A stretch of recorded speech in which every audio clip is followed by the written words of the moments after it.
all are doing well. Hope you guys can hear me. Always fun dealing with the good old Discord. Man, things are coming really fast. We are counting down to having really quickly. And I think it's going to catch a lot of people by surprise, which I think is a good thing. It means that things are going to get pretty crazy in this market. And the halving's kind of getting sped up. And this is kind of just based off the difficulty adjustment and just how blocks are being mined and what their pace is. We're now technically less than 24 hours away. We're now looking at this, 20 hours away at the moment right now. This would put this roughly at 9 a.m., 5 p.m. Pacific, 8 p.m. Eastern. And unfortunately, if you're in Europe, the halving is going to be a little rough for you. Halving should be happening roughly around, it looks like, 2 a.m. Central European time.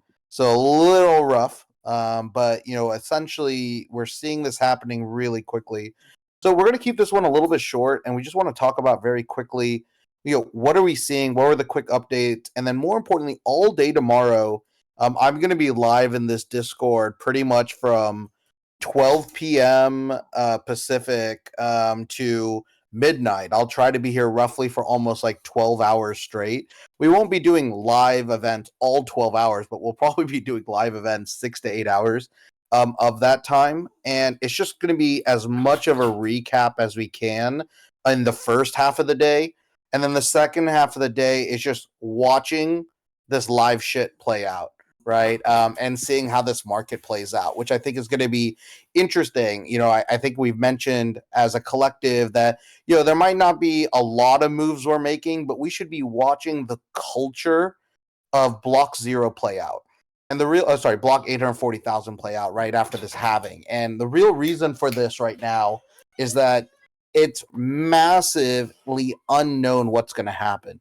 Things are going to be insanely crazy at the moment as things change, right? And because of that, we want to be ready for the dynamic nature of this market and see what ends up getting really built, really structured for growth.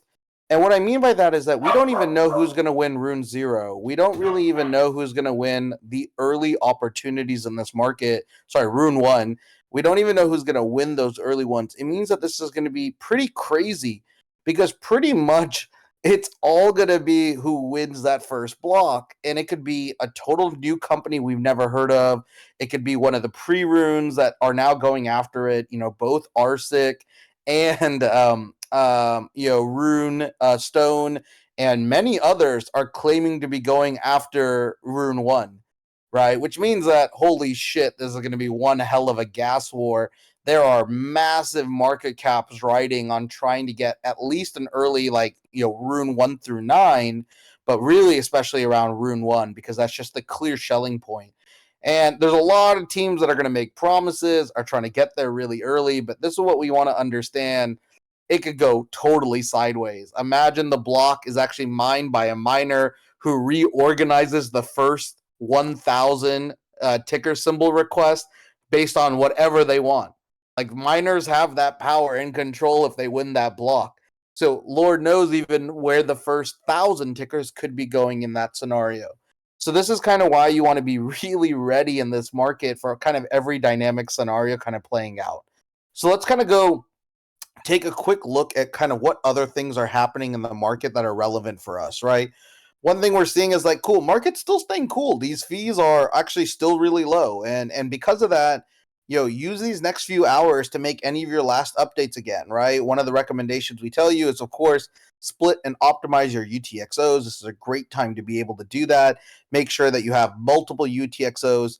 Really, the simplest thing I can tell you is that when you come onto this page, connect your primary wallet that you're expecting to trade with and just see how many UTXOs are created, right? How many UTXOs that you currently have. If you have a sizable amount of money and there's only one UTXO, that's a bad thing. Try to have equal split of your current, whatever your bankroll is, on the smaller side, whatever your bankroll is, try to have that roughly split into at least 4 UTXOs of equal size. This might incur you a slightly larger cost on whatever your mint is, but it will increase your ability to get multiple mints of runes within a given block. And that's just a nice little advantage. The same thing as we tell you with farming. If you're going to farm with one account, right, you might as well farm with the second account and double your yield. Very similar here to rune play as well, in my opinion. Like, make sure your UTXOs that if you're going to make a play, at least try to get 2 stacks of whatever that may be in that block, if not more.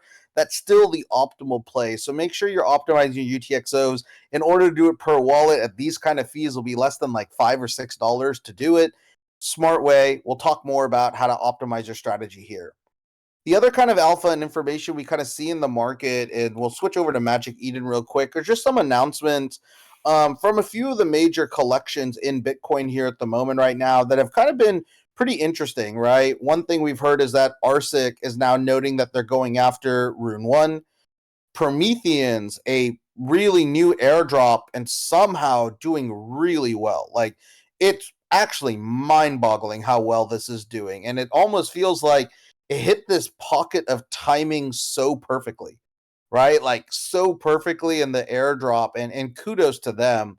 This was traditionally an airdrop meta that wasn't traditionally working that well, but we saw two things. One is a curated strategy, right? Which was really powerful, and we've been talking about this. The better you curate your holders, the better you're going to be with your community and value on secondary. But the second thing they did, I think, incredibly well is that they played the fair and the free and fair card, even though they're not free and fair. I want to be very clear.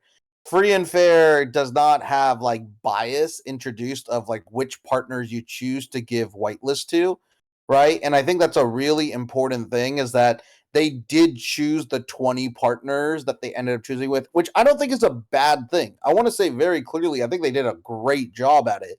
But it's also important to understand it's not free and fair, right? And I think that's important to understand because fair draw is this idea of trying to create a universal standard that doesn't implicitly or with bias exclude a party or group, right? So like with in this case with Cyberkong's Prometheans, there's a few communities who are a little bit upset, right? I saw a lot of on-chain monkeys, like they're like, wait, how are we not an OG community? We technically have the first tech. The 10,000 have been, transported over. But again, this is kind of where that fair drop mentality is a very different thing. And fair drop's really hard to pull off, right? This is why I'm so bullish on the runestone concept initially as it was formed. But this is also where you're seeing, like, again, where Cyberkongs has found a really great way to distribute. It's going to ruffle a little bit of feathers because they did curate, but it was free. And it was a free airdrop. That's really what they did. And dope. Shout out to free airdrops. Those are going to be very rare. I mean, they're already, in season right now, but they'll be very rare post-halving, right? Because the cost will be pretty expensive for at least a few months. But I think the other thing that we'll also see here is that you've seen the market rally around this with buy pressure. This is now sitting at a really meaningful market cap. It's at a 50 million market cap, right? Already as a token. I'm curious to see where the secondary buy pressure here. I think their biggest advantage is that because of their curation, they got a really initial low listing percentage right out the gates. And this is true for good curated airdrops here as well. And there's been good buy pressure to meet it. A lot of ETH guys kind of stood up, and even some BTC guys have been trying to get in. Definitely been more on the ETH front, but really bullish overall to kind of see how this is playing out. So that's a really good insight here. Outside of that, we got some other interesting news. Runestone, after hearing Arsic, right, is trying to play, this, go after rune number 1. We see Runestone and Leonidas try to kind of like operate on that FOMO immediately. And they've actually announced that they also want to go with an early rune. So they've now opened up a campaign and a wallet address that you can donate. You don't get anything though, but you could donate to help them win Rune 0. An early rune. Rune 1 through Rune 9 is kind of what I think he's going after. And like, don't get me wrong, I think there's value in capturing it, but this is also where I think this is where Runestone's kind of losing its initial edge that I first came in with. And this is just my personal opinion, and I share this just to give you a perspective. But I loved Runestone because it was free and fair, and it should have almost no execution risk, right? It was a true fair drop, which I commend them for. It was truly done free. It was all volunteer basis. There was no team allocation. And more importantly, right, it was a real amazing support from the community to fund it initially, including the first sale of that runestone as well to a third party in Buoyant Capital. But what's kind of happened since that is that it's kind of getting caught up to trying to force itself to be the number one meme coin. And don't get me wrong, I know you have to kind of, attention farm to a certain extent here in this market, but it feels like it's almost deviating its path. And the reason I feel like it's almost deviating a little bit off its path is on two fronts. One, by adding this kind of conversation of the dog coin, and now that there are three tokens that you will get, it's kind of already pre-setting a narrative that loses an organic vibe. And I think this is kind of another challenge here is that the reason why Doge worked was more because it was a meme, not a replica of anything else. And yes, I understand, right? Pup or dog coins are the way to do it, I guess, from a mimetic manner. But the fact that it's already being like named and forced, I think is actually a bearish thing because it's losing kind of its representation. But I thought that was more of a minor detail. But I think what a more major detail here is actually what we're now seeing with Leonidas. Runestone now is introducing execution risk, right? And that's actually the reason I'm actually worried about it because that was the reason I got it in the first top place. It shouldn't have had execution risk. All they had to do was airdrop it and deliver. I know there was cost to it, but it's a fairly simple task to deliver on that generally as long as you have the funds, and they have the funds to deliver on both fronts. But now they've introduced this narrative that they need to get an early rune. And I get it, there's value there, but what if they don't get an early rune? We know so many people are going after it. My worry now is like, oh, we've now introduced a negative for the token because it might not get one of the early runes. And if it doesn't, it may sour the taste of some of the holders. When in reality, in my opinion, as a runestone holder, I couldn't care what rune number there was. It was the belief on the thesis and the fact that, they'll airdrop it, just get a somewhat early ticker, sub 1000 ticker. You could get that in the first block easily, and I'll be happy with it and just show me the process of where you're going to airdrop it to. And I have that same conviction, right? I wasn't worried about Runestone being a day zero thing. But now Runestone's introduced a day zero risk, right? An early risk, because now the market is hoping they're going to get it. They're raising funds to get it. And if they don't operate it correctly or something goes wrong, they might get a little bit of slack for that as well. And this is where, again, I get worried about any token that's trying to go after rune number one, right? Even if I'm Arsic, I wouldn't state that, right? The key here is like, try to capture it. If you win, you get it. If you don't, you could still put out an amazing PR as like, we were able to get in the first block and we got rune 28, right? Or rune 11 or rune 7. And it looks bullish in any scenario because it looks like you were there. But trying to pre-state what you think the value is or what early rune you're going to get when you don't even understand how that block is going to be assembled, what the fees are and what the costs are, is just I think a very poor move on the runestone side of the equation in my eyes. So for me, I'm hoping, they can execute and they can figure it out. But it also looks like such a last minute thing. That announcement went out today. I'm like, oh shit. Like, why wasn't this part of the conversation a week ago or 2 weeks ago if you were really thinking about this? And this is a very interesting thing to recognize is that we're still identifying the culture of runestones here and runes in general.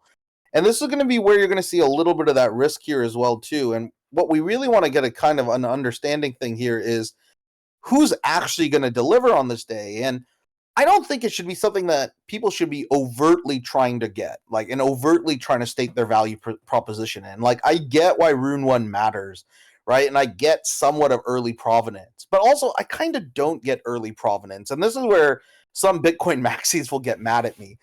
Because the real truth is like, what's the delta between like Rune 2 versus Rune 1000? Those are all going to happen in the same block, right? What's the delta between Rune 1000 and Rune 10,000? Those are probably all still going to be created in the first like 10 blocks. So when we realize from an actual time perspective, the delta of Rune 0 and Rune 10,000 is realistically still only going to be in less than maybe 2 hour window, is there that much value of being early, or is it just showcasing your overtly spending funds to be able to have the claim to that provenance? And that then becomes an interesting question: is that what the fuck we actually want to value as a culture? Who paid the most is what is actually the asset that's going to be the greatest. Should that be the way? Like, I could respect someone paying it, but do I only want to respect people who are paying that game? And it's interesting because it's almost like we're trying to stifle the innovation, because what you want more in Bitcoin culture, in my opinion, is something almost more indie oriented, where almost anyone can still be a winner. That's a really great way to kind of build very interesting soil for new projects to grow in and build in. And I'm a little bit worried that we're almost turning everything into super high pricing, right? Whale based only games. And I hope that it doesn't become as restrictive as this, right? Because the provenance historically, when you think about like something being item number 1 versus item number 10,000, you would think like years, like at least months have passed, if not years or decades, right? Like you would think at least months have passed. And it's the same thing I even talk about like inscriptions, right? And this is where I've had some fun debates.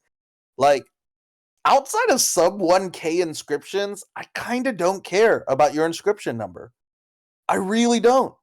Like, you realize there's been 70 million inscriptions. We just passed that earlier today. 70 million inscriptions in the last 14 months, right? Like, that provenance delta is not as huge as many people would think.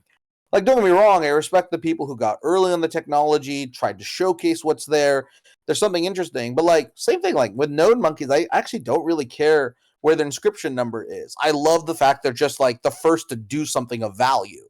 That's more interesting to me. And the reason I say that is, if you ever want to see like a sadness group of art, like the saddest group of most valuable art in the world, right? This is my opinion. I make a lot of Bitcoin Ordinal fans mad about this, but I argue the saddest, most valuable art in the world is sub 100 inscriptions. Just go look at like sub 100 and sub 1000 inscriptions. Like, outside of BTC Shrooms and maybe like Ordinally Gang Friends, there's like a few, like 15 or 20. It's some hot trash or knockoff stuff, and that shit is all worth huge amounts of money just because of the provenance of the inscription and the low inscription number, which is a really fascinating thing, right? And it almost feels like Bitcoin's almost putting overtly too much emphasis on the first to do X or the first to own Y.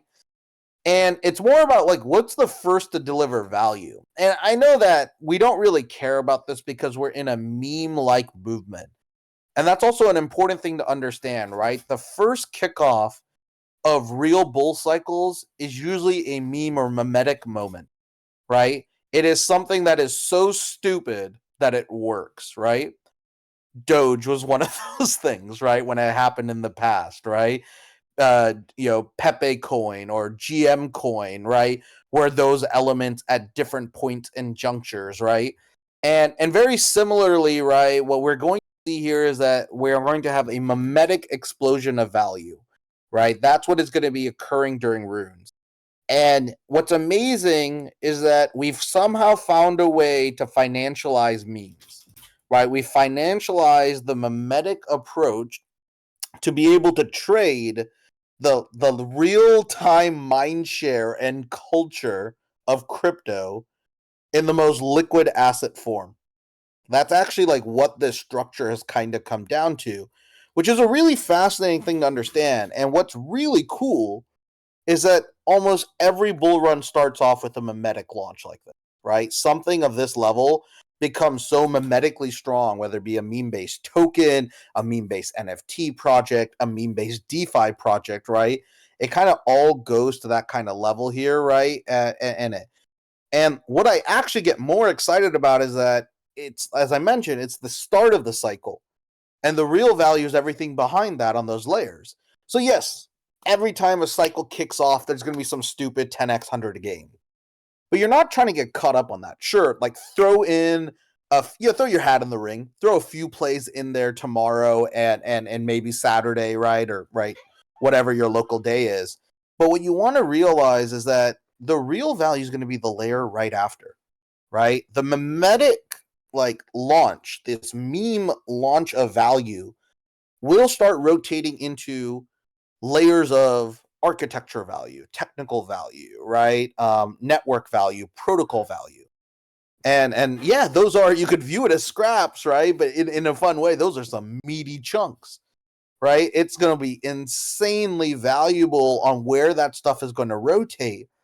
And what you're now trying to do, right, is that whether or not you're participating in the meme casino that is the halving, and that's what it is, it's meme casino at the halving.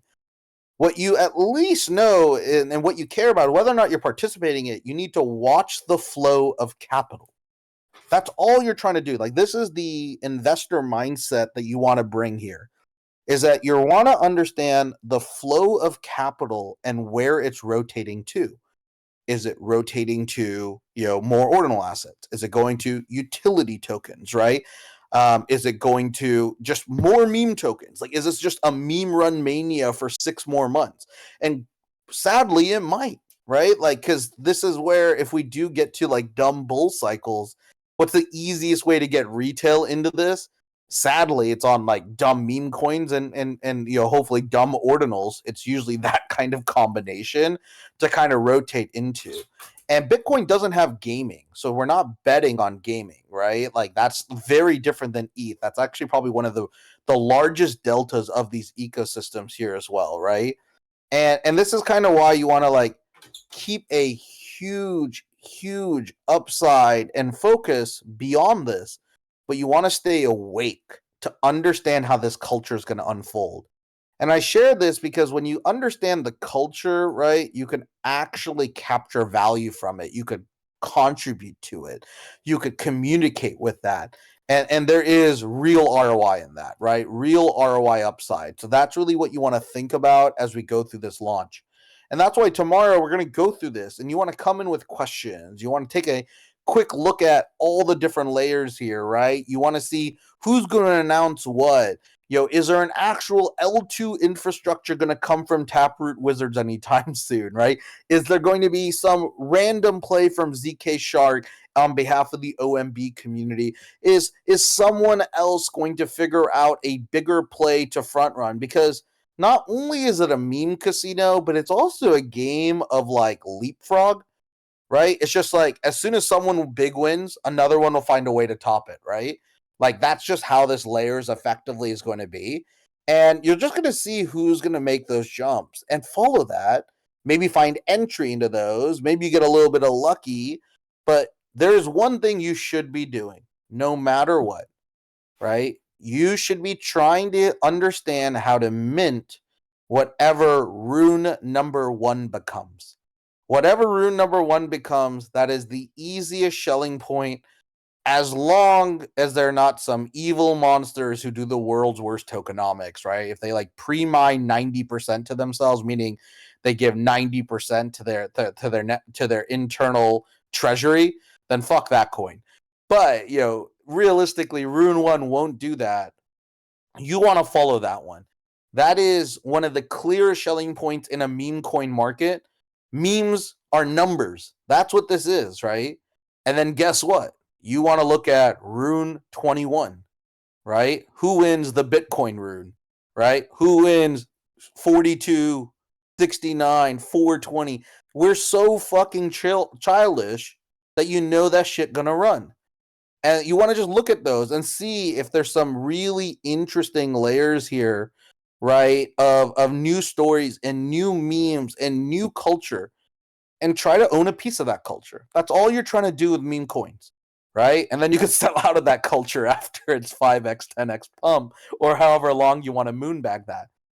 And then understand how you want to position yourself in meme coins. And most of you should already know that. But effectively, right, you want to get a bag in on your early as you possibly can. And then usually around, a 3x to 5x, you probably want to take your initials out and let the rest run to your next leg up.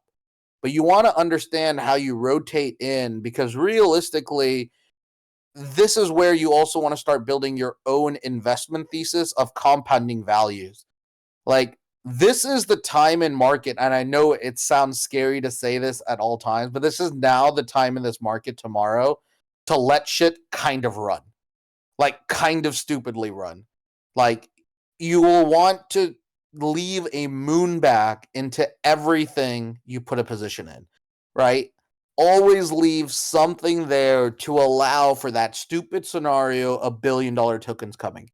Because here's the unfair advantage you have tomorrow when halving starts. You're guaranteed to know that there are going to be multiple 9-figure, if not multiple 10-figure tokens created tomorrow. Like, you know that. You know that because you already know the market comp of ETH. You already know the market comp of another token framework in BRC20 that already had at one point $2 billion tokens, now only has $1 billion token in Ordi. The other one's dropped to around, I think, like last time I checked, a 750 million market cap. Like, you already know this. So this is why it's going to be really, really important, right, to like make sure you leave a moon bag and you do get that 10x, 20x opportunity, whatever small position is left. So Soldier asks, I'm confused that this Rune one, will it be an NFT? No, it is a Rune protocol. You have to understand this differences here, right? On Bitcoin, you could think of it as two protocols. There's the Ordinal protocol, which is the ability to inscribe images or other data assets, right, and file types onto a specific SAT, right? And then we have the Rune protocol, which is the equivalent to what you would know as ERC20, right, on Ethereum. It is a hyper liquid token protocol built on the UTXO framework of Bitcoin. It is the most efficient token protocol for native Bitcoin users at the moment right now. And that is a new protocol that is literally opening up in 19 hours from now, right? It's literally happening tomorrow. So this is also the other important thing, is that you need to know how to use this protocol. You need to be able to understand how to get value. And shout out Ink Chef, dude. I hope I get something from Casey's Patreon. Casey did inscribe 3 images earlier today as children to Ordinal 0, I believe. Or it might be Rune 0. I forget exactly what he did. But he did inscribe something again. So again, I'm hoping that the Hell Money Patreon, they actually ask for our wallets, we get something back. But sorry, this is a small little side joke that we're hoping for, but it's probably the dumbest $500 or whatever we each spent on it. But this is like that, like degen donation. That's probably the closest way I'm going to write onto it too. Oh, nice. Shepard's in on it. Yes, I love it. We're all hoping. It's going to be something either like, what I think it's going to be is something cool, like we get introduced to an exclusive party at one of the bigger conferences. There'll be something like that. It's not going to be something like financial based. I just knowing how he works, but well, let's all pray to the gods here. So, as we talk about these next steps, what do we now need to be able to do? We now need to understand exactly how the market is going to play out with this kind of details, right? Oh yeah, a few of you guys are kind of noting here in chat. Both Shiroi and Hanzo are noting some of the actual sub inscriptions on Casey's early inscriptions. So it shows that in the first image from Shiroi, it's he's inscribed these 3 images as grandchildren of inscription 0. And it kind of looks like it's him, Aaron, and Raph is what it feels like those 3 are, but I'm not sure. And then Hanzo showing another sub-inscription where the parent is also Rune 0, which is that Day of the Dead mask from Casey as well. So really cool stuff there. So keep an eye on here. So as we talk about this, what we want to understand is, okay, well, you're telling me I have to get runes. How the fuck do I do it? Well, congratulations. I'm going to give you the link. Come here and go play on testnet for Luminex. This is what you all need to do. Whatever. I've added a token in here. So Luminex is going to be one of the largest partners that will actually allow you to mint and inscribe and etch tokens here. Guys, this is great. This is the actual protocol that should be running on day 0. This was right now running on testnet. You guys all have enough TBTC to do it. Guess what? You should all today go mint some runes and go etch some runes.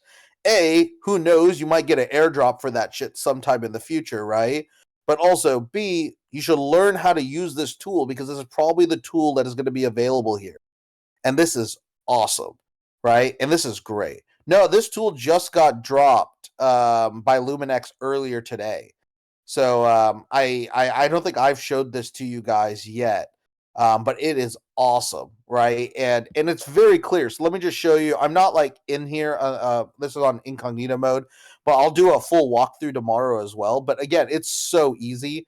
All you have to do is you land here, connect your log in, connect, and then guess what? There's simple mint buttons on everything here. So when you need a mint of anything here, mint it. It'll walk you through the steps, really straightforward.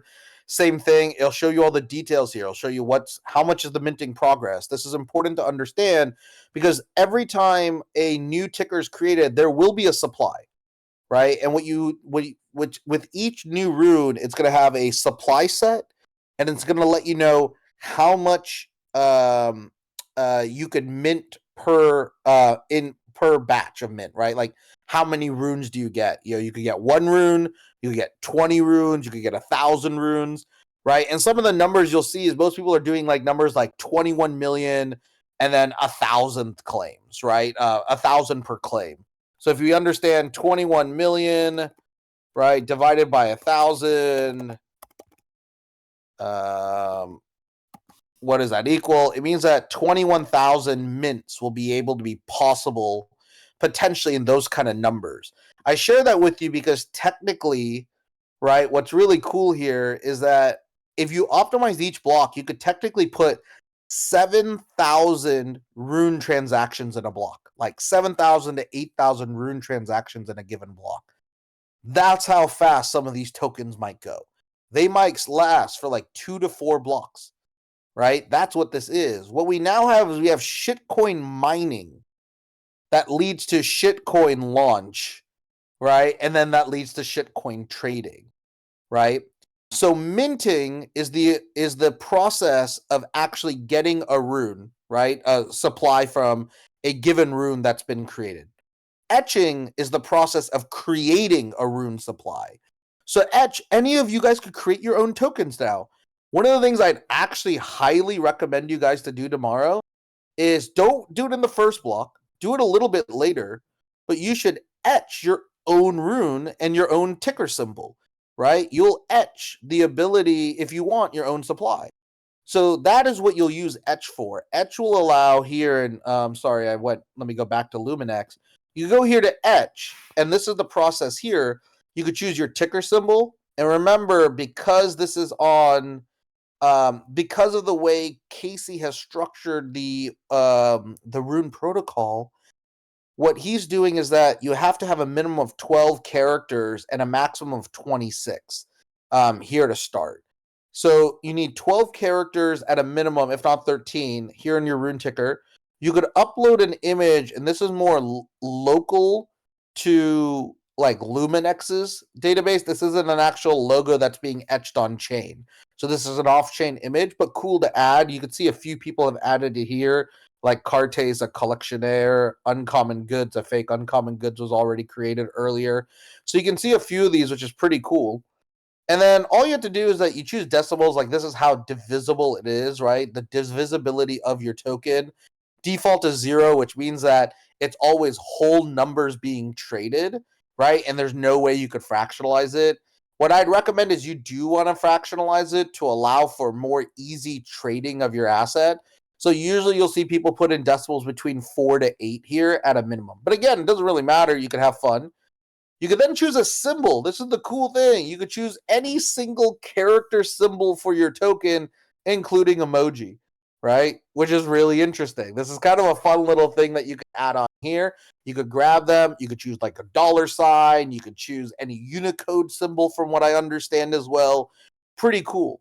So what you should do is start planning and getting these things ready. You then choose the max supply, right? And you could make it unlimited if you want, but I'd always do cap supply. That's like the most bullish thing, right? And then you could choose limit per mint, meaning how much each person will claim of your supply per mint transaction. And then the other cool stuff is that you could do like reserve supply, which is important. It means that you could then, this is your pre-mint, right? Your own, like you would own the supply to your own wallet. And the other cool thing you could do is you could do a block limit. And what that means is that you could say that this mint will only start at this block and end at this block, right? So you could actually do it time based, right? This claim, it's a claim window, is what you could effectively do. And of course, what you guys will realize is, case when you're on mainnet tomorrow, you will need to massively gas up if you want to get in the early blocks. I don't think any of you need to do that. I'm gonna try to do it on a couple of them, but like I'm not even going for under 100. It doesn't mean that much to me. Like if I was gonna go for it, I'd only go for top 10.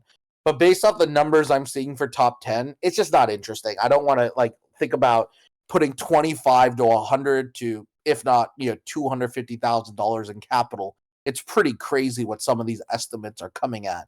So what I want you to realize though is that this is how cool the future of Bitcoin is, people. You could mint and etch your own rune and have your own supply and distribute it in any way you want. And you could set it all up here. And I'm telling you, when fees kind of normalize, this shit will cost you less than $50. You know how insane that is? You can now deploy any shitcoin you want for less than $50 in the most simplest UI you could ever see. And don't get me wrong, it was not that hard to do it on ETH either. But this is amazing that Bitcoin has it ready on day 0 of the protocol. So it means that technically you guys on day 3, when fees are maybe not total shit, I mean, it'll still be shit, but it won't be total shit, that you can go grab your own supply and you could hold it. You don't even have to do anything. Because that's the other cool thing is you could just mint the entire supply to yourself and don't allow anyone to etch it. And then later in the future, you could do it as a separate claim. So if you just want to claim your own ticker symbols and hold that supply, also a lot of people are going to do this. As you understand the value of squatting on domains or even, right, special usernames and stuff like that, same thing's going to happen here. People are going to go after ticker symbols and start buying that shit up. The cool thing, though, because Casey did it, it's not the world's worst thing because he actually has it where over time, right, he'll unlock the smaller size ticker symbols. So, for example, let me just show you. If you're watching my page right here, you can see in this rune ticker, you could go in here. So if I wanted the rune ticker J, he actually has it as a countdown. It unlocks later in the future. So technically, this will be available for me to claim in 2 years and 216 days, or 136,000 blocks. Okay, what if I wanted, say I want to do JK, right? Oh, this will unlock in 2 years and 93 days, right? Okay, what if I want to do Jordan, right? Well, I still have to wait a year to get the rune ticker Jordan at the moment right now. So what Casey has done is that it actually, as more blocks pass, he then unlocks the lower symbols that are available to etch, which is a really cool way to prevent squatting. It's actually awesome, right? Don't get me wrong, when those new symbols unlock, you all still need to gas up and go try to win those new ticker symbols. But this is actually what's kind of cool about this market, right? Like meme-wise, we've always cared about like low numbers, right? Same thing meme-wise, and in trading-wise and real estate-wise, you always care about the premium ticker symbols. And those will actually unlock in like 3 to 4 years from now, right? And then technically every like 3 months, 4 months, the 13 symbol drops to 12, then drops to 11, then drops to 10. So it kind of opens up the market for new domains each time, which is kind of fascinating. It's a very interesting design. This is the one thing I really do love for Casey. But I share this with you because it means that we all have a chance to get our own ticker symbol. So even if you don't think you'll ever, like, you have ever any reason to do this, just go grab your favorite ticker symbol for yourself and mint that supply to yourself. Like, do your kids' names if you want, right? Or whatever weird, sappy shit you want to save for your kids. Like, you could do that. Do some crazy degen shit, right? Exactly, right? Like, you could have some fun, right? I did Ronin-Samurai, which was really cool, right? And you could have a lot of fun here. And the cool thing then is that you're literally playing with the user experience for tomorrow. Guys, do you know how many few people realize like the UI is actually out in the entire world? Like, if you just think about it, in the entire world, how many humans actually know a test user experience is live and available about the next meme liquidity event of Bitcoin? It's less than like 10,000, 20,000 people. Like, it really is right now. It's kind of nuts, right? How do you use emoji on desktop? Great question. The way you do that is you actually go to emojipedia.org, type in the emoji you want, and then there's a copy button there. So as you can see on my screen, so go there, type in the name of the emoji, and then hit copy emoji from that to copy that in, and you could actually copy it into that symbol spot. So I've actually put a dragon before, right? And a few others here as well. And then, yeah, you could also click the emoji symbol under the ticker is the other way to do it too. So I bring this all up to you guys because you get to own your future right now.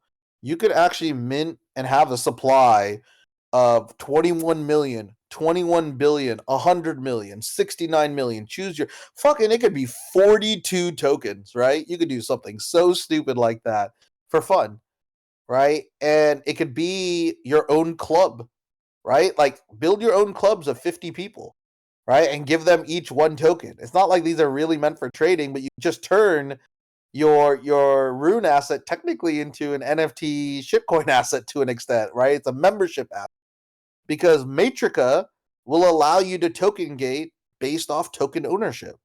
So think about all the crazy ideas you want. And here's the best part. You could literally go deploy this for $50. And this is kind of the poor man entrepreneur idea.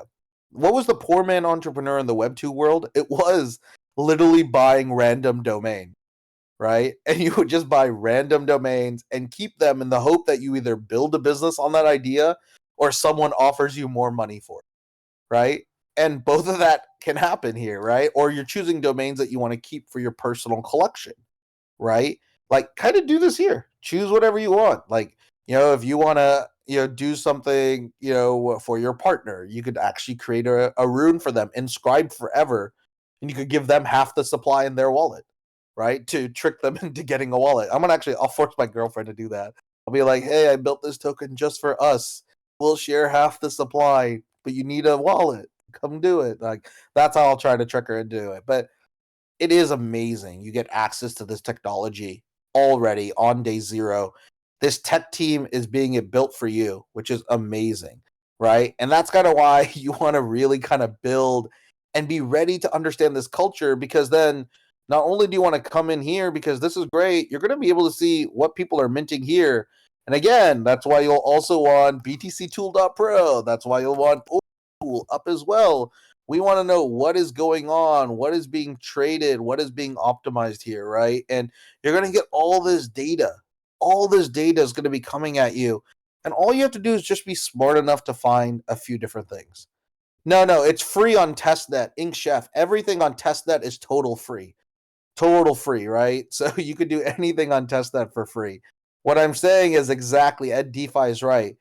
Like, to etch a rune, it's not that expensive. To etch a rune, right? To create a ticker symbol for a rune, it's not that expensive, which is awesome, right? Because remember, the cost and transaction for minting a rune at 100 sats will only cost you $8. To etch a rune, it's technically 2 transactions. Maybe a third. I think it's just 2 transactions, but there's maybe a third. So maybe let's triple those prices. Maybe let's like 5x those prices. Kind of what I'm thinking is that maybe worst case it's going to be $40 to $50 sats in even in a high, even in a highish 150 plus sat world. That's fucking not that bad to mint your own shitcoin and you can hold the supply. Or guess what? You could be a shitcoin dev right now, because the way that Luminex is allowing you to do this is that you could actually launch this, and I guess people could start minting and claiming it here on their platform too, right? You might have to figure out how to get discovery, right, and get people interested in your token. But if you have smaller communities, you can maybe get these people here to do this, right? It's kind of funny, like, they're giving you all the resources to be a shitcoin dev. You could etch, mint, and have a marketplace all set up on your behalf in real time for to $100. And like that's kind of insane, right? All of our shitcoins will go to zero. We all know that, but that's kind of still insane that you're able to do it here as well. And that's kind of the beauty of this kind of opportunity, right? So make sure that you guys are really figuring out just where to make a few little plays when you see the volume, right? And try to spot trends. And we're gonna be here live with you guys tomorrow. I'm gonna try learning this. You guys will see me try to read stuff. I hope that you guys will be taking signals in.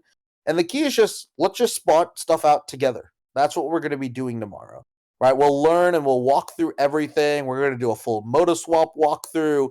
We're going to do a full Rune Pro walkthrough.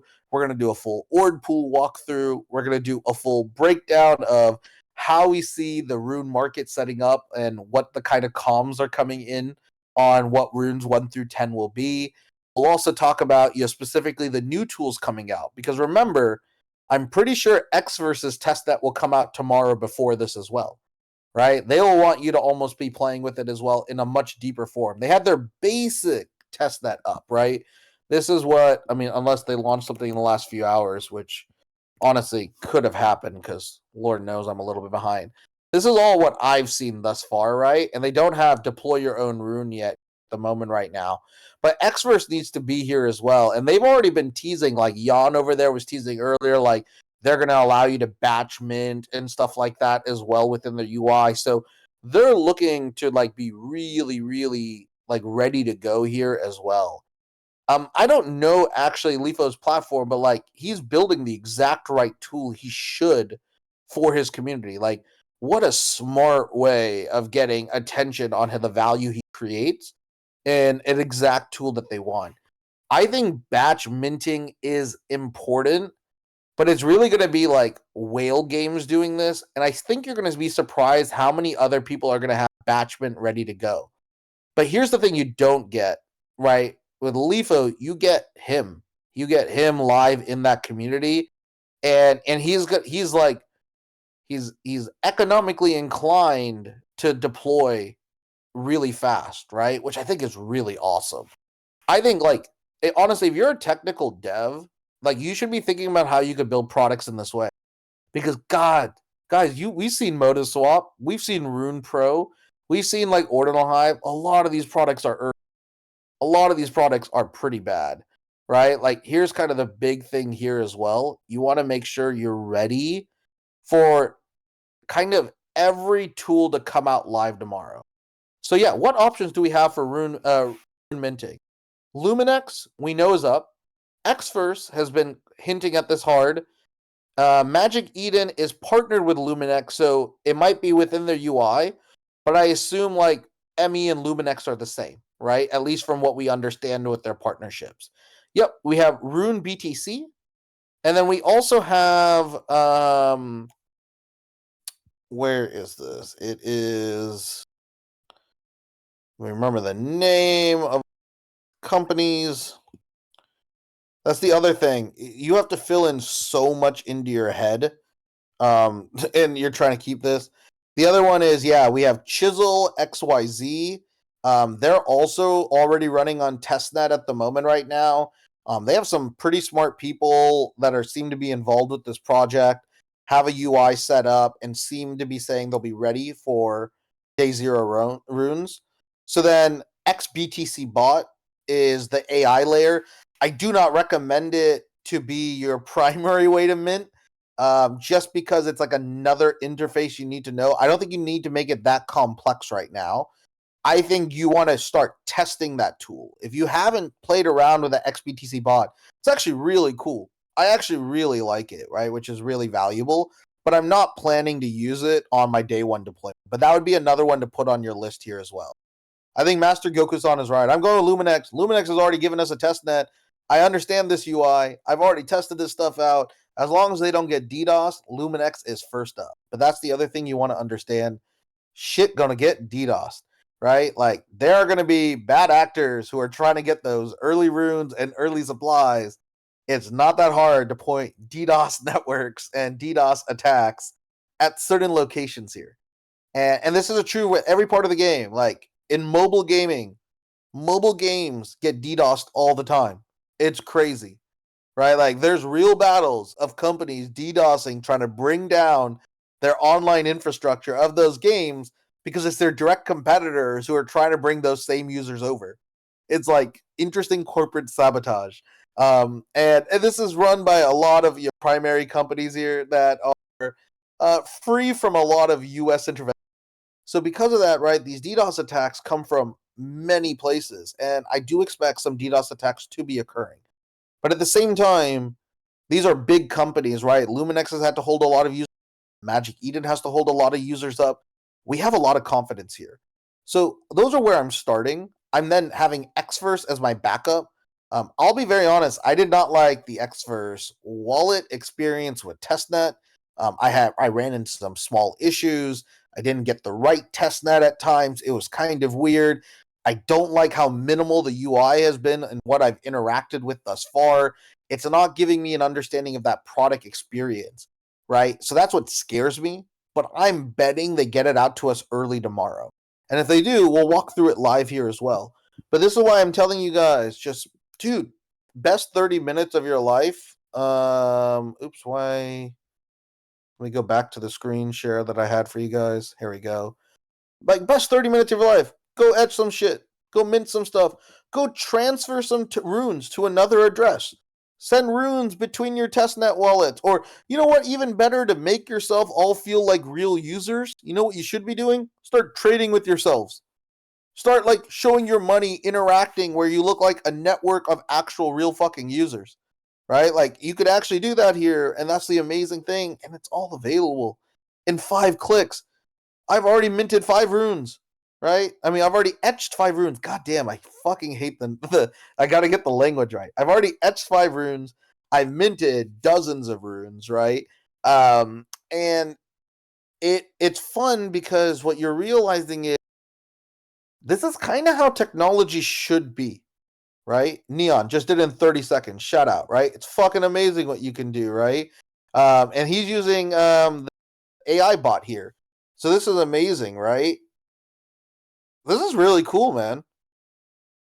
So you used it to split your UTXOs directly in your wallet, and then did you check your UTXOs? Well, let's wait till the block confirms, and then go check your UTXOs and give us an update and make sure it went through all the way through correctly as you intended.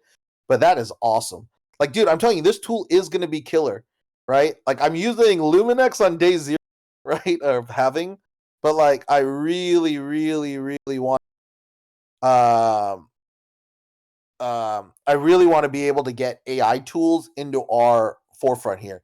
Even to be very honest, I want to see how you could kind of like, I want to say automate our farming, because like I don't want us to become that type of farm. But what I do want to do is be efficient with our farming, right? And that's the other thing I want to like really point you guys to. If you're not paying attention, you should all like, hold on, I'm gonna stop sharing this and I'm gonna screen the share this. You should all be in our koi pond. I know that sounds weird, but get into our koi pond, people. And what I mean by that is copy this link, get into my koi pond.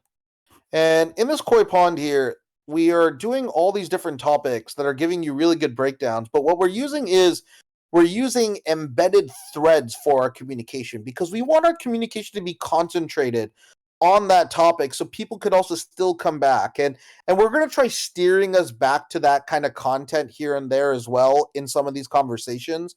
But there's some really great stuff. So what have we already posted here? And when you, as soon as you message in one of the threads will stay up here on the left hand side for you, which is really cool. So I already have, I'm in pretty much almost all every single one, but I'm in most. And we have Motoswap T1 farming, right? Really important. You go all the way to the top of this. You know exactly all the steps for Motoswap here. It gives you people giving feedback. You could ask questions in here. You could see people's progress. Dude, people are stacking 500-point wallets on this. I am praying to all gods that Motoswap has value, because this community is already like the leading community, right, on Motoswap users. And this is what I want you to do, is that I want you to start understanding that the social activity is one of the best things you can ask for when you are farming and considering farming. And I want you to realize farming is a way cooler idea and concept than what most people say when they say the word farmers. Farmers should not be looked down upon. I am telling you, you are building and being the first user experience. You are the early testers of the entire infrastructure of the market, and you're getting paid for that in tokens.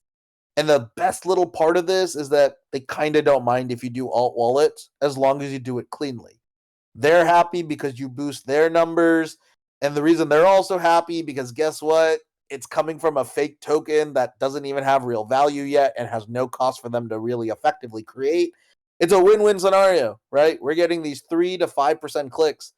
And I'm telling you, this is the easiest win in Bitcoin. I'm going to be screaming this, especially starting next week after this halving.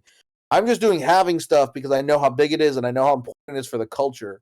But the real value of this community is understanding every one of the protocols that are going to launch and us being there first to be able to quickly get the right farm upside, yield upside, NFT upside, whatever it may be, and stack that, right? We're going to be telling you this kind of path of going from like farmer to explorer to baron, right? It's the idea of farm a few protocols, you're on that farming stage and getting access to it, right? Get to about 10 or 12 protocols. You'll probably have already realized 1 or 2 yields by then. And more importantly, you'll have liquidity to consider where do you want to allocate, right? You could start exploring these. But also you'll be power users of the first layer of infrastructure too. Like, I know how weird it is to swap through MotoSwap all these times, but let me be honest. You could probably walk anyone in your family through MotoSwap in about 10 minutes now because you know it. You know all the details. So imagine when MotoSwap actually becomes a swap protocol that becomes a value when CBRC20 as a meta protocol potentially takes off. You are in the elite group. You have early tokens to that protocol. You're a power user of that protocol, and that might give you insights on how that protocol may grow and expand. You are actually going to create multiple layers of value of you, all of this. And this is why we're writing this in the koi pond down for you guys. Every time we see any type of farming opportunity, we're going to share it. Some are going to have different values, and I want to just talk through this, right? That's why I'm putting T and the number. Tier 1 is top. Tier 2 is mid, right? Tier 3 is kind of the early entry points, right? They're not bad. I want to be very clear, but Tier 1 are usually going to be Tier 1 venture-backed or Tier 1 protocols, right? MotoSwap, Tier 1 protocol. This is a working protocol. It is a swap protocol, which we know they're going to be billion-dollar winners of in the future on Bitcoin.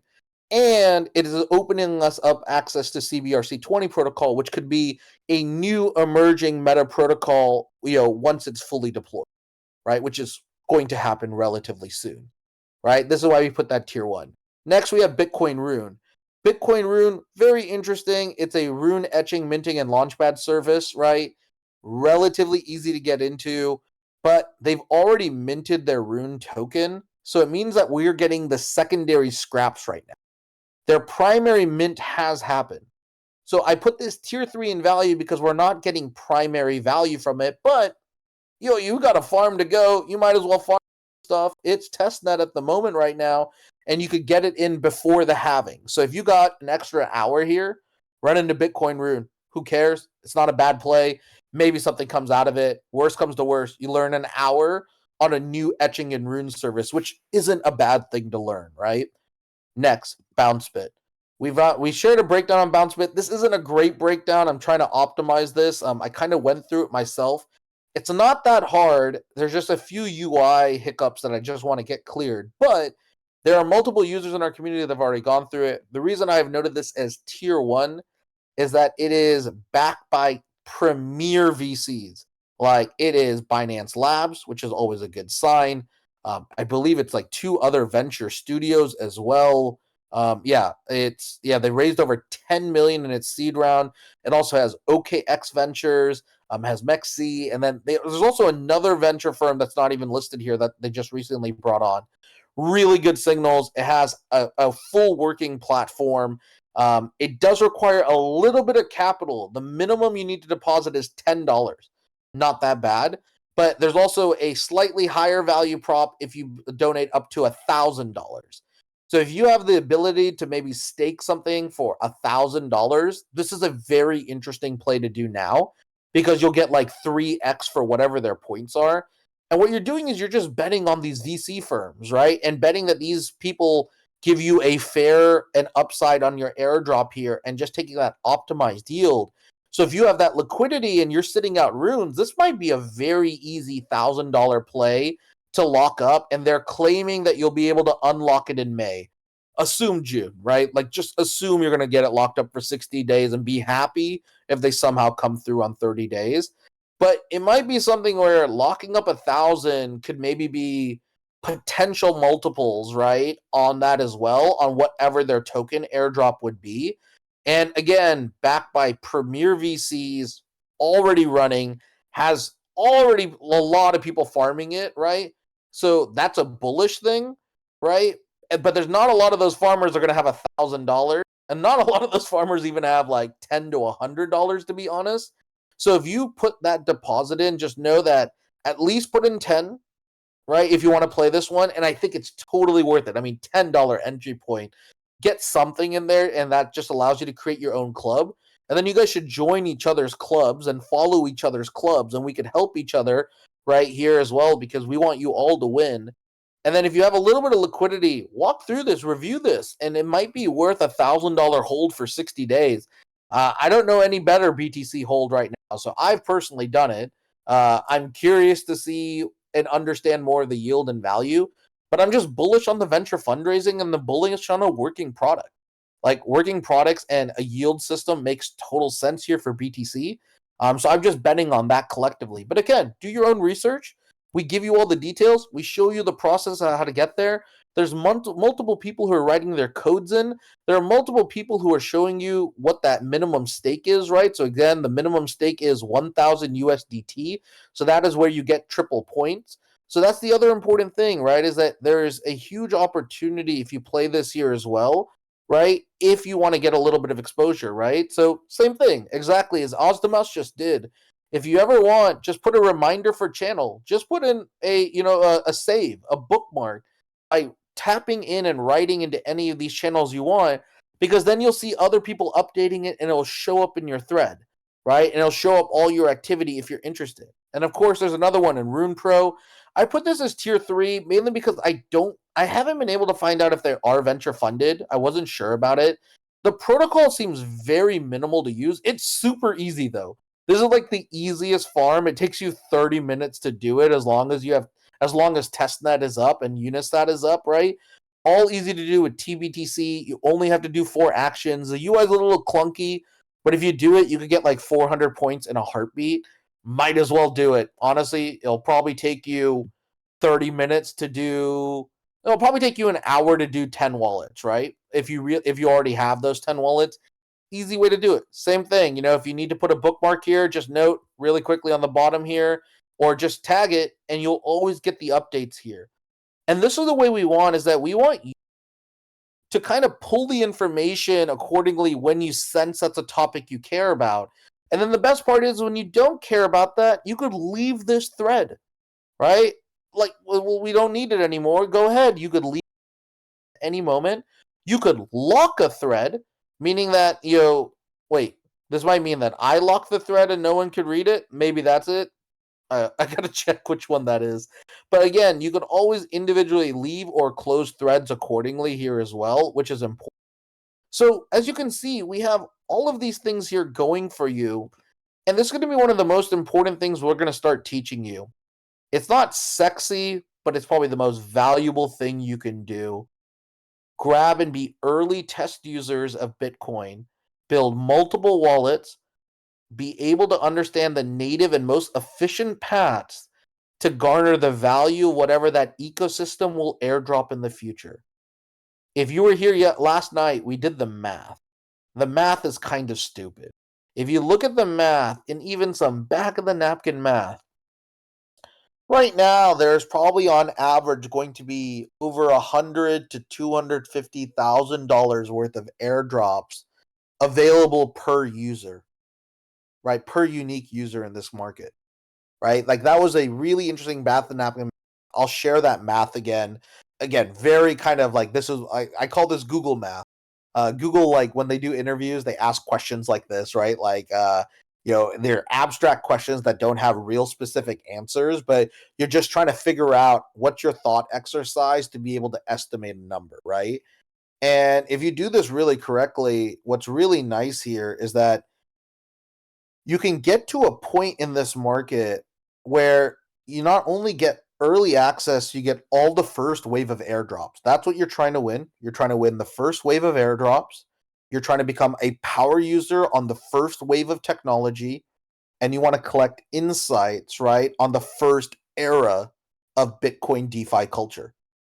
You're getting all three of these by doing these actions. And here's the best part. We'll keep telling you about these. We're going to keep helping you understand these. And you have a community you could ask questions to. And guess what? Each of these have their own Discord communities that you could even ask more questions to.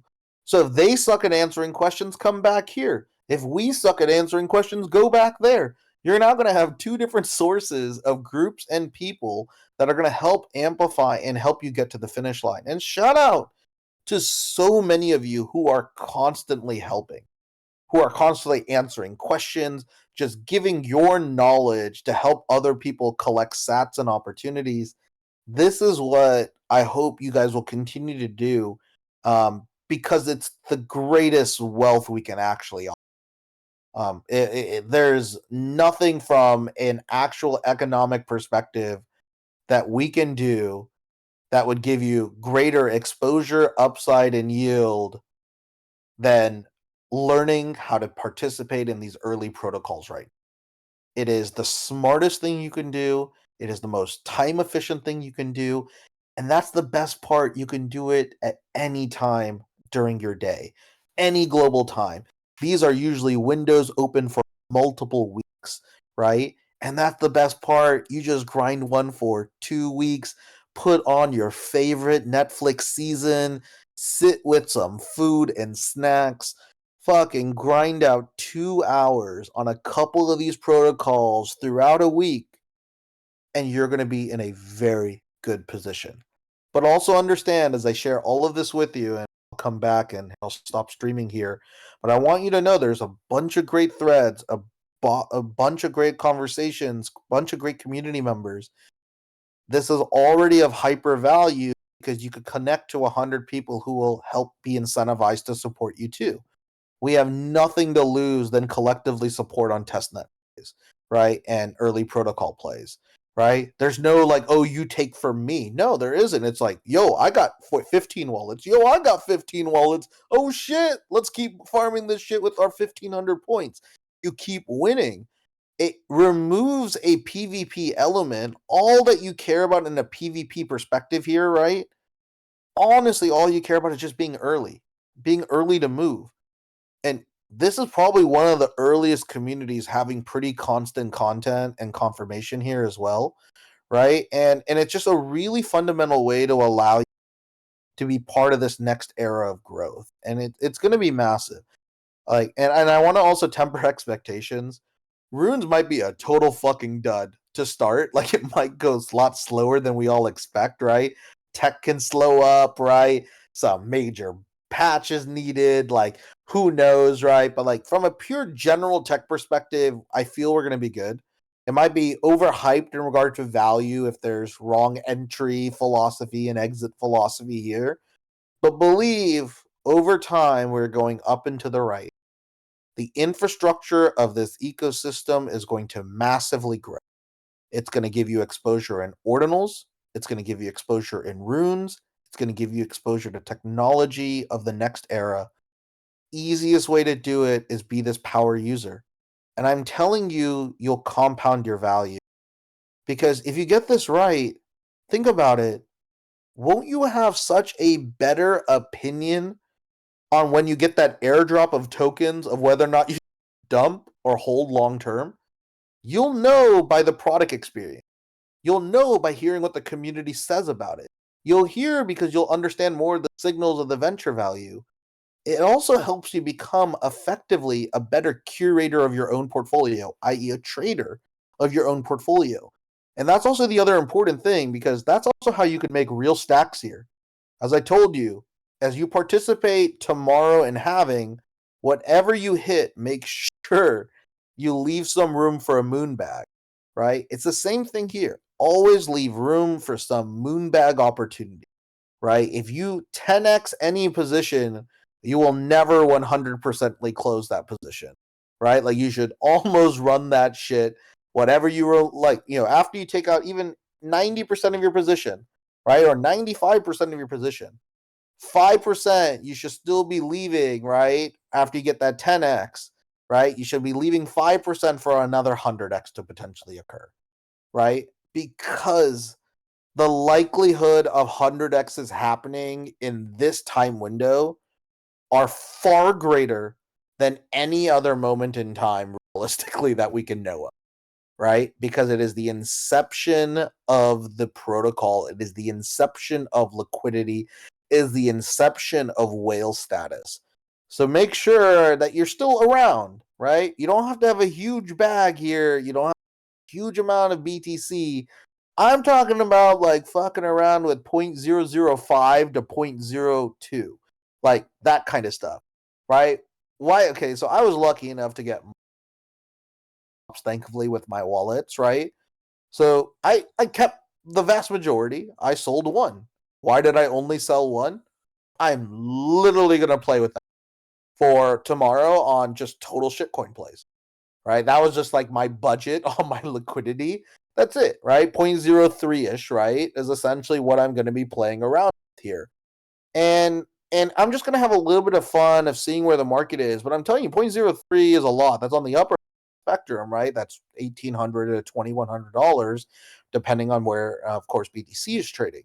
So, but it's not, it's something that's going to break the bank, right? In certain mid whales, like if you're a dolphin or a whale, that's something that should be within your range potentially. And you could range lower, right? 0.005, 0.01, right? That's going to be your other opportunity. Just make sure you have a little bit, right? Because it doesn't take a lot to still participate, right? Etching is not going to be that expensive, and minting is not going to be insanely expensive even with high sats, right? Like, it might be negative ROI on percent of mints. You're maybe going to break even on like 4.5% of mints, but on like 0.05 of your mints, it's going to be stupid. That's just how this math works, right? So that's kind of important. So Ink Chef says, what currency will testnet farming airdrops pay out in? It could pay out in any liquid meta protocol token, right? So some may use Rune protocols, some may use Tap protocol, some may use DMT, but not really. Some may use BRC20, some may use CBRC20. And in the end, we don't care as long as it's a network with liquidity, right? So all of these, we actually want all of those tokens. That's what we want. We want all tokens, all drops, all networks, all liquid meta protocols. And of course, as we see the market emerge, you may want to double down like, oh, Rune's clearly winning, right? Rune is not going to win long term. I just want to on a few things. Rune will not win long term for actual BTC DeFi. There's no smart contracts for runes. You can't do anything interesting with runes. Runes are just a very simple, really dumb stock exchange. That's all you really get with it here at the moment right now. So I share with each of you, right, is that it doesn't take a lot to still be able to play a part of this game. But what it also means is that you're trying to collect as much currency and as much protocols, because we still don't know what's going to be the true winners. We just know Rune's a short-term winner. Rune's a short-term catalyst. And don't be wrong, it's going to still have tons of values. But Rune is more meme coin than anything else. It's the perfect platform for meme coin, right? On Bitcoin in that case, right? The perfect protocol for meme coins. It's the most efficient with the UTXO model. You could only do 3 or 4 things with it, right? It's like etch, mint, transfer, right? And there's only a couple of sub yields. It's so simple, right? It's so dumb and so stupid that probably I got to go see what the exact base. I mean, and this is why I give credit to Casey. He's made it so dumb and so simple because he's made it efficiently perfect to just be a meme coin play or something you attach a liquidity option to in regard to either an ordinal asset or maybe some like technical companies, but I don't really think real technical companies are going to use this. I think people are going to look at how does BRC20 develop and can they really add smart contracts or what their layer smart contracts are? Will CBRC20 be that? And that's another important thing to understand is that no one even knows what the winning protocol is right now on this sub token, right? This sub meta protocol. We don't know. Any of these could win. So we want exposure to all of them. That's why I'm getting you CBRC20, right? You might not realize it yet, but I promise you that is a asymmetrical upside play. It is. If it hits, it really hits, right? We also want to start looking at maybe some ARC20 plays is kind of in my back. And, I'm trying to do diligence on that. I want to see where all these layers can potentially be, right? But what you want to recognize, no matter what, and what you want to keep amplifying for here is that every week a new opportunity unlocks. If you have 2 to 4 hours available just doing the bare farming for each of those bare early user experiences for those projects will be the most positive ROI of your 4 hours in your life every week. Whatever you can do that. If you have more than 4 hours, still will tell you this is one of the most profitable 10 to 20 hour week jobs you could do potentially in the world, right? Which is important. So I hope you guys can put a little bit emphasis on these opportunities. And here's the best part. If you're limited on time, even 1 hour a week, 2 hours a week, just do it on weekends. We'll do it on weekends next weekend. We will be here with you guys if you want to do weekend farms. We'll do social farmings here as groups so we could also be with you and do a live tutorial as shit breaks. We'll make it as easy as possible to help you get the fucking first hour done. But if you do that, right, if you get that really, really right, even 1 hour, it will be the most profitable 1 hour a week of your life. Just even 1 hour, I'm telling you, it's that ROI positive to start, right? Just get a few wallets to do something. And the risk that you're doing with like 1 hour only is that you might not get a wide enough portfolio to get multiple hits, right? This is why I would tell you if you're looking a real threshold, it's 5 to 15 hours a week. That's the threshold you want. Because if you do that, I think at 5 to 15 hours a week within the first month, you should probably have 10 protocols. And we're kind of likening this to angel investor thesis. You are not an investor here. I'm not claiming you're an investor here. I am trying to give you a parallel to how an angel investor may think about portfolio theory. And when you're an angel investor starting off, you're really trying to get your first 10 checks out. And then you're trying to understand the signals of those 10, right? That's when a real portfolio starts taking aim. Because for most angel investors, they understand like 80% of their investments will go to zero, essentially, right? Like 10 to 15% will maybe make them break even, right? 3 to 5% will get them like a 2 or 3x, but it's 1%, right? 1%, right? That you're hoping for are the unicorns, right? They give you your 100x. That's what you're betting on. You're betting on the 100x outliers. That's what angel investors do, right? You're trying to invest in a company at 10 million, right? And you're hoping that they're going to be worth 1 billion, right? Realistically, you need to be around 1.5 billion to count for dilution for you to actually have a true realized 100x. And that's kind of what you're doing here too, right? Is that some of these tokens might be worth fucking nothing, right? I want to be very honest, right? They might be like peanuts, right? Like, might even be worth the hassle. That's not why, and that's not important. You expect that to be a part of your portfolio play. What you're betting on is that of the 10 you get to, 1 or 2 are mega hits, 2 or 3 are like stake money, right? Another 2 are burger money, and another 2 you might just want to keep going back to that server to casually FUD because you realize they stole 8 hours of your life, right? But that's how it will usually break out, right? As your kind of theory here, right? And that's why I'm trying to tell you to get just to that minimal threshold. And when I'm saying and again, 5 to 10 hours a week. That's not crazy to ask. You guys spend more than 5 to 10 hours a week fucking listening to me. So fucking farm, right? You could probably do that here as well during these sessions. So we'll turn these into farming sessions, right? So that's the amazing thing is that you already are creating creating a fun folder in my Discord now.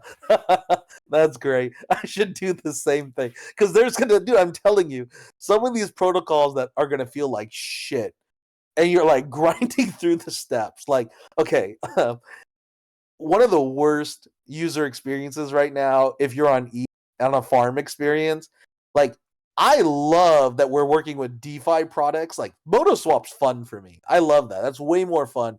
You know what's the dumbest thing to fucking farm right now? Oh my god, go do the paleo farming and what exterior farming is going to be. It is so bad. It is just trying to force you to do dumb steps. Like it feels bad. It feels like a hurdle. It feels like pain, right? Like this is not a hurdle. The dumbest hurdle we have to deal with right now on MotoSwap is the fact that testnet goes down, right? Which is crazy, right? We're in a scenario where like the infrastructure is the actual problem with the actual product when testnet's generally up and you figure out all the stupid shit. And remember, like, dude, okay, again, if you go to MotoSwap T1 farming, like fucking MotoSwap should pay us. Because if you go to the very top, we also give you these amazing additional tips that like holy shit, like they are so good, right? It's remember you should here, I'm gonna screenshot this and then drop it in our chat. Like this is the stuff you need. So, like, first off, remember you should gas up your transactions where fees are always higher than the. And then we show you how you can actually change the stat. Like, know and understand this. This is the most important thing to keep your speed up. Guys, we are TBDC gods. I will feed you as much TBDC as your little mouth's desire to do as much of this farming for you. And we'll make it the easiest spout you will ever have to do. Just drop your fucking address in one of these koi pond threads.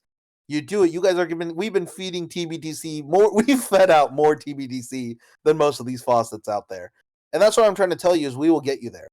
Second additional tip: always check testnet mempool. Understand how the mempool is being read on testnet.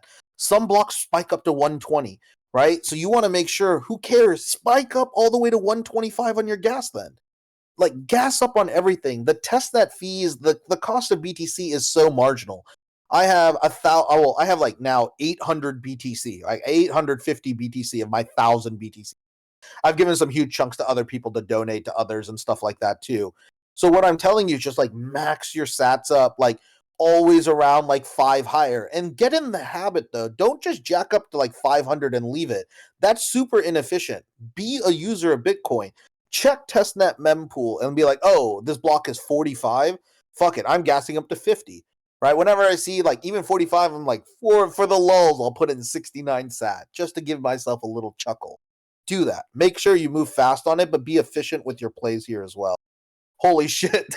Is this on testnet or is this mainnet, Ali? I'm curious.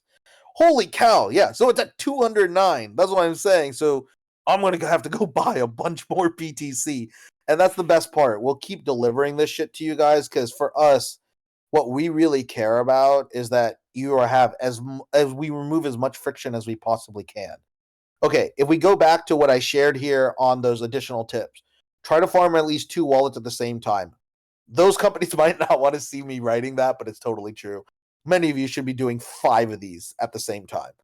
You can queue up to 12 transactions per wallet. This is the hint. That's when the memnet queue, the testnet queue and the mempool for your individual wallet will be capped. So what you do is you do 12 swaps really quickly on wallet 1, and then put them into the current block, switch to the next wallet. Do 12 swaps really quickly, get them all queued up in the same pool. That's what you're doing. You're going in and out in that kind of efficient way here at the moment right now to kind of just drive these actions in a really, efficient way. Of course, when we start doing this on slightly more efficient products in the future, we want to be a little bit more lifelike with our behavior. We'll talk about that.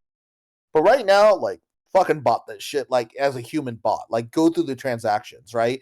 Like don't that's how I think it's important that you actually run through this really quickly because you'll pick up efficiency here as well.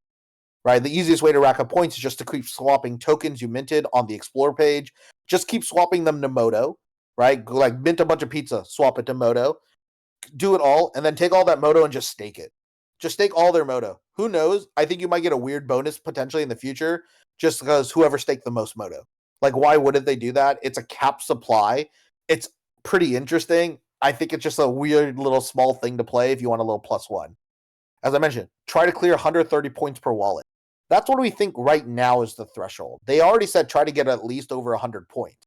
So we know at least that's what they're going to be valuing, and there'll be one threshold of value.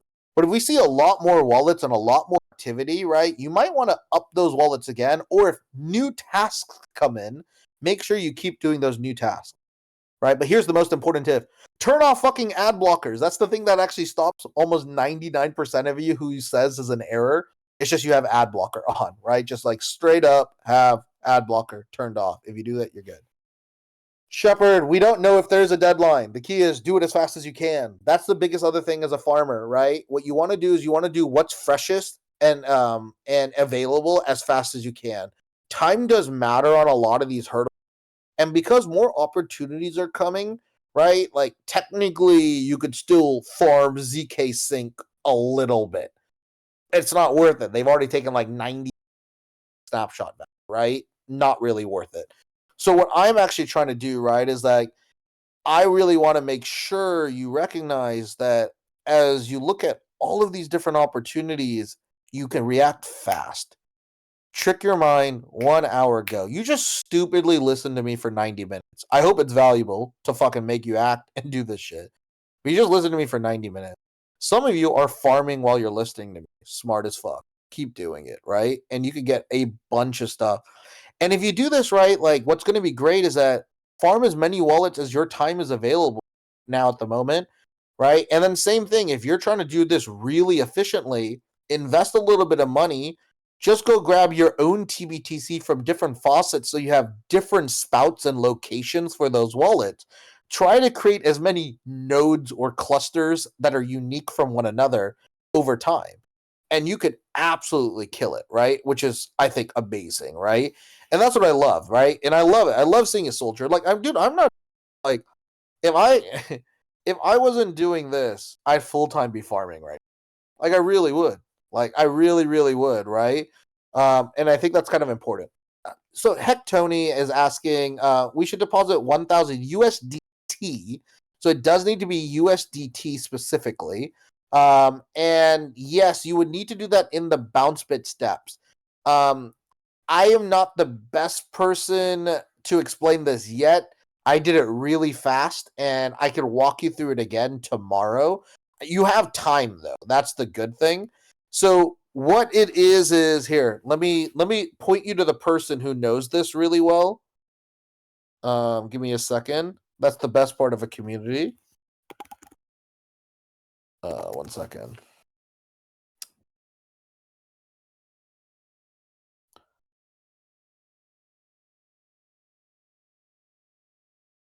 Who noted that? I thought it was someone in our community. Wasn't Prof J? Oh, okay. I'll have to find the name. They said 1,000 bounce bit. I'll have to check again. Sorry, I thought I had it. Yeah, I think he does have it. Someone, yeah, it's in our chat for sure. I just couldn't easily find it through search. That is one thing I would love Discord to improve. If we had just slightly smarter search for functions across the board, Discord would be a way better tool. But okay, let's wrap up. As I mentioned, as we look at this, guys, go play with Luminex, go mint some runes on testnet, go understand that UI, because at least you know you could count on that UI as something that you could use for runes. And guess what? You don't need anything more.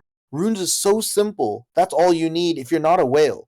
If you are a whale, all you need to do is understand, split your UTXOs, and make sure you're using a service that's going to allow you to do batches, right? Batches, batch transactions within a single block.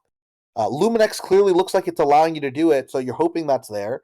There are a few private companies that have noted that, right? And that includes Wizards of Ord has noted that they're offering a tool called, I think it's called Rune Blaster, is what they're calling it. So that's something if you're looking for entry as a whale. Again, these are for whale kind of recommendations. And then outside of that, right, there are a few private companies who are building tools. So later or early tomorrow, spend some time, right? And you can learn a lot of it. So, okay, Ed Baca, you're farming bounce bit. Let's get back to the bounce bit thing and answer this here real quick. Right? Wasn't there something where, right, if you deposit 1,000, you'll get 3x point bonus? That was the threshold to be able to stake, right? Could you clarify that? What is the most efficient path if you're a whale? And then could you also confirm, right? I believe they're saying that you could get that deposit out in May, they're claiming, right? Next month. So if you could confirm or deny that, let me know. Okay, so yeah, 1,000 is a bonus. So this is where Hectony is right now. So is this what he's noting here is that, oh, this one's asking you to do the initial $10. Yeah. So this is the minimum $10. But Ed Baca, can he put $1,000 here right now, or does he do that later?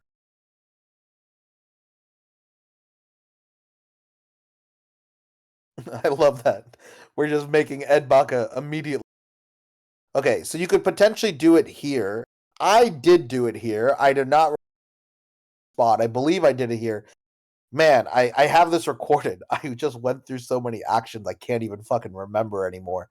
That is the one thing also I just want to let you know. When you become a farmer, like when you start playing with all these protocols, you start blurring some of them, right? Like you forget exactly the step. Like you think you're in that right motion and you'll make that one misclick. It's kind of pretty interesting. So I did USDT, I believe, right? What it was, or oh yeah, so they support a lot. Stake a minimum of 1,000 FDUSD to earn yield via delta neutral funding rate arbitrage strategies, and enjoy a 3x bounce bit points multiplier for Points Paradise. God, that sounds so corny as fuck, but right, what we get out of that is the 3x multiplier. I don't really want to go to Points Paradise with you guys, but what I do like is that it's a 3x multiplier. $1,000 is a pretty large hurdle that most wallets will not do. And the best part about this here is that this is an entity backed by Binance Labs, which is usually a very positive signal. It's also backed by OKX Ventures, right? A wallet protocol here or a wallet tool here. Um, awesome venture partners. Actually, here on BounceBit's Twitter, actually, if I remember correctly, they have another venture firm that's super legit. Oh yeah, they have Briar Capital, which is a very legit firm, and they have Blockchain Tap. So again, really solid stuff. So if I'm a whale, I think, or a dolphin, you got $1,000 and you don't want to fuck around anything on. This seems pretty good, right? And that's kind of the thing. The only active requirement, as Ed Baca's right, is you'll have to collect points on Points Paradise. Uh God, I hate the copy, but I get it. This is how sad our off-chain world has become, where it's all points and accumulate points. But great.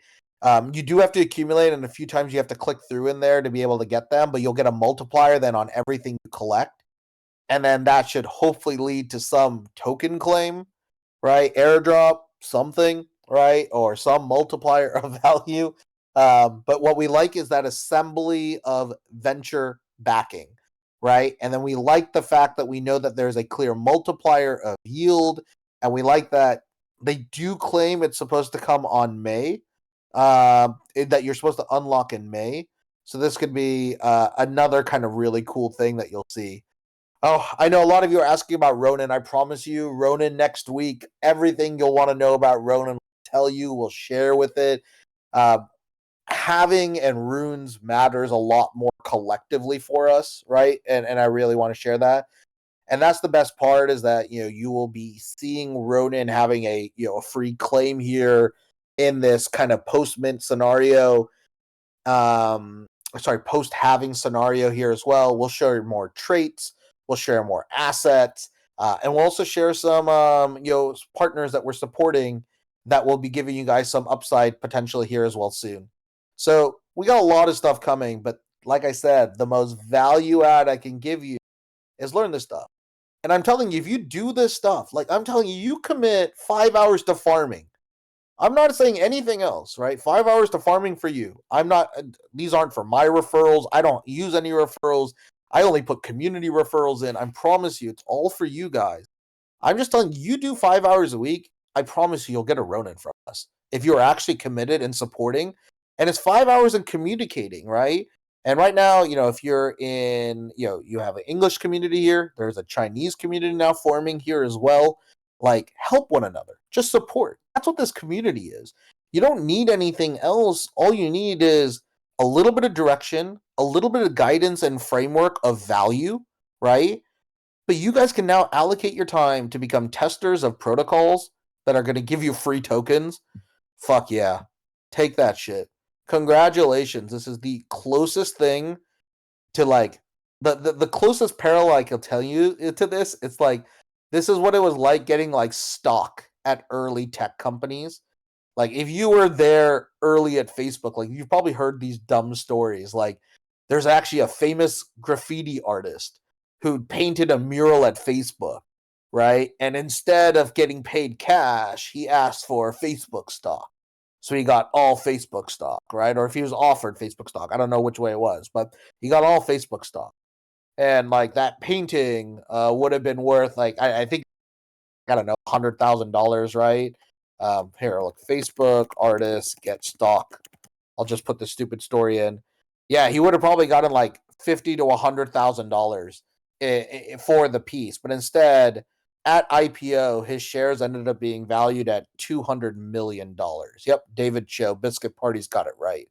Right, like this is pretty crazy if you think about it. Right, it's like that guy turned down 100 Moonbag stock to $200 million.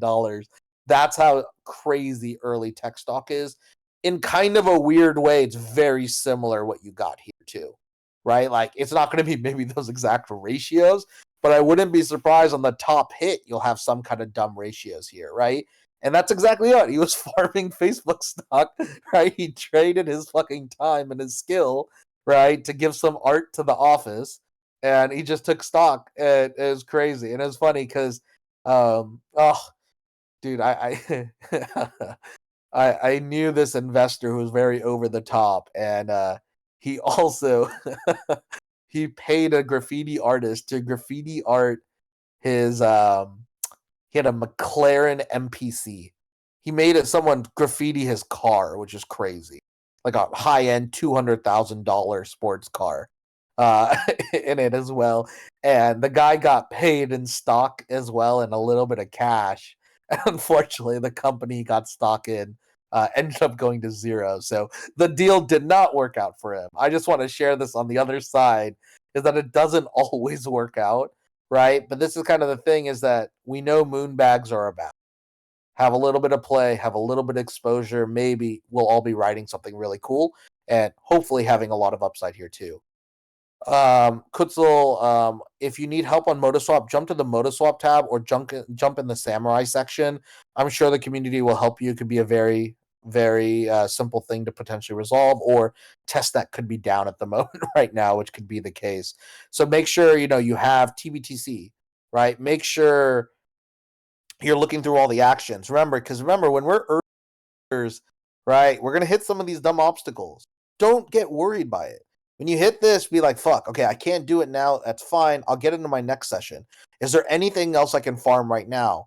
What you just want to get over the path is just doing that little hurdle of getting set up on a project. And the best part is we give it down to like 15 clicks now, right? Down to 15 or 20 clicks, right? Like you can absolutely jump into this here as well, right? And still make value no matter what. And right now it's early. Like we've only identified 4, and I only consider 2 of them like tier 1, like potential here, right? So we now need to see this market form, but I think you're going to get 10 in the next couple of weeks. And this is the real alpha. You think like Rune Protocol is going to be like the mover advantage? No, we're going to be farming some protocols. And we're going to be farming those protocols that are going to end up dropping anyway. something similar, right? Which I think is going to be. Master Gokusan said, if you're signed into Xsource Unisat wallet and you add new wallet, is the new wallet tied to your current wallet in any way, or are they totally separate? So when you're signed in and when you add the new wallet, there's two options in Unisat wallet. There is an add new wallet, but there's also a add total new wallet, like that would come with a new seed phrase. So let's talk about the first one. So when you're usually adding an Xsource and Unisat wallet, my understanding here is that you're essentially nesting a wallet into that parent account, right? They are not connected in any way in an on-chain manner, right? They are only solely connected in your browser. So the risk you're taking there is that you don't get assigned unique standalone key phrases for each one of those wallets when you nest them within. You're relying on the security of the parent wallet and the browser you are using. You can still export the private key, right? But again, it still requires you to have access. So what you should do, no matter what, is export that private key and write that down and or save that in some manner for all of your nested wallets for your additional layer of security. The other thing you can do, and Unisat allows this first option I just noted, but also Unisat allows this option where if you go to it, let me remember the exact language in the UI on it. So when you go to it, you'll see in the top right, there's this HD wallet number 1. If you click that and add a wallet here, these are unique wallets that would have multiple nesting wallets underneath it if you want. So every HD wallet would have a wallet that has its own seed phrase. And then every other wallet below that is nested below, right? Within that. So that's kind of how it is. But from what I have a full understanding of, there's no on-chain connection in that manner between the wallets. So that's kind of where you still have the anonymity. But this is also why we recommend that you shouldn't build chains longer than 5, right? Because when for any reason you get exposed to Sybil, right, or you make a incorrect action, or a filter believes a wallet may be you don't want it to take down your entire chain, right? So that's why you want to use different wallet providers. And then in the future, right, you also want to like change your timing, right? You want to change your action patterns, right? Like if you're someone who goes to the gym, you're going to love this shit. Like if you love strength training, right? Or any type, but like let's say strength training, you'll understand there's certain muscle groups that you focus on certain days, right? That's kind of the same thing you kind of want to do with these groups of wallets, right? You'll be like, oh, hey, my first group of wallets under Xverse, I'm going to make us do like, actually the way it'll be was like, first set of wallet, my 5th set of wallet, and my 10th set of wallet. Assume you're a mega whale. This is right. My first, 5th, and 10th wallets today will just do grinding on Moto in the morning, right? Wallets 2, 6, and 9 will do Moto swap grinding in the morning tomorrow. And you're just kind of doing an alternate kind of shift, and you'll start just giving your wallets more life, and then you start shifting them, right? So then they start looking like they're active in lots of different windows and days. And then there's those couple weeks where you just fuck up your sleep. Cool.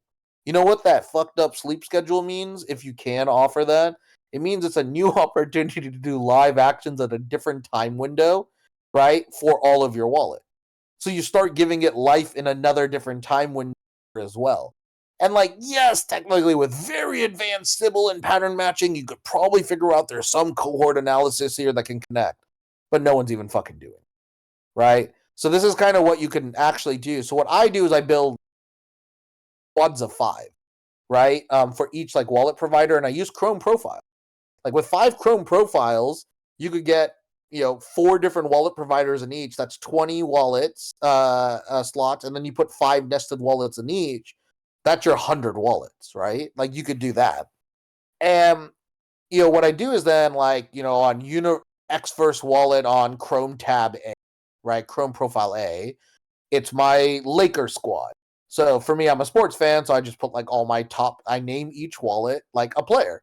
So I have Shaq and Kobe and Magic and Braun and whatever, and I have my starting five, right? And you can do that, and you can use any kind of commonality of grouping, like your 5 favorite fruits. Couldn't care less, right? You could just create. Literally, this is the group of guys named with the starting with the letter F. So this is Frank, Fred, I don't know many other first names for N for men. But you add that in, right? You that list for yourself, but make it kind of easy for yourself, right? Francis, there we go. Francois, Franklin, there we go. That made it a lot easier. You add those in, and it'll just help you kind of remember those profiles of each of those users, right? That you can then kind of interact with and remember as you kind of go through these profiles as well. And then here's the other reason why I do real players is that when they ask me for any type of privacy information for like claims and stuff, I just use the birth dates of those players, right? So like, yeah, I'm using Kobe Bryant's birthday on Kobe's profile whenever they ask it, right? So then each of them even have more unique like domain status, and I don't actually have to remember it, right? Because as long as I haven't known correctly, right, and then I also do create a backup of that because sometimes your names on your on your wallets within these Chrome extension tools can be erased. I do create a backup, but all you have to do then is like, oh, when you know it's Shaq, I just literally Google Shaq. What's his birthday? Cool. What's his favorite? What's his number that he might have won, right, in his career, and that might be his special passcode number. You could just build profiles off that, right? And that's like a very interesting way to kind of maintain your network of users. And I traditionally wouldn't recommend an element of amplifying multiple wallets, but this is the way the market has been set up. This is way that they are offering you value. So in this case, be a test user, but be a good test user each time you're interacting. Do the actions they're looking at, right? Don't use any artificial elements, right? Make sure you're giving them that value because, again, as dumb as it sounds, every time you swap, that's a good thing for that company. They're getting data and value from that. They're able to see how many peak concurrent actions can happen. They can see how many users are getting clustered from different time zones and different time regions. They can see how long or different blocks are being formed. They can see which errors and which browsers are running to which issues, which sizing constraints. There's a ton of knowledge that you're actually still giving them as long as you're doing the real actions. Although I know it sounds fucking silly if you just do send pizza to Moto, pizza to Moto. That's probably that's how they'll sybil this entire community. They'll realize, oh, the guys who just kept trading pizza for Moto over and over and kept staking that shit, those guys are probably all from the same group. But again, you just do that, you are helping the product. As crazy as that sounds, it's fucking really true. They want stress testing. They want to understand browsers. They want to understand what OS you're running on, what device you're on, right? What network you're on, because those help them understand the details of where the edge cases may be, right, for their product experience. And this is why you want to do that with intent. But yeah, do it efficiently. Hit the hurdles they give you. That's the best part. Most of the time, these guys are very clear with the hurdles they want. But that's the other thing that will teach you a little bit. And goddamn, I need to go. This is 2 hours. I awful because I told you this was going to be a short one, but you guys have asked some wonderful questions.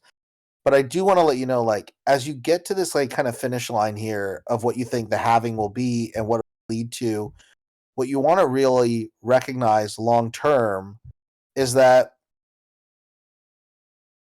this market is going to rotate liquidity fast, ride every liquidity wave.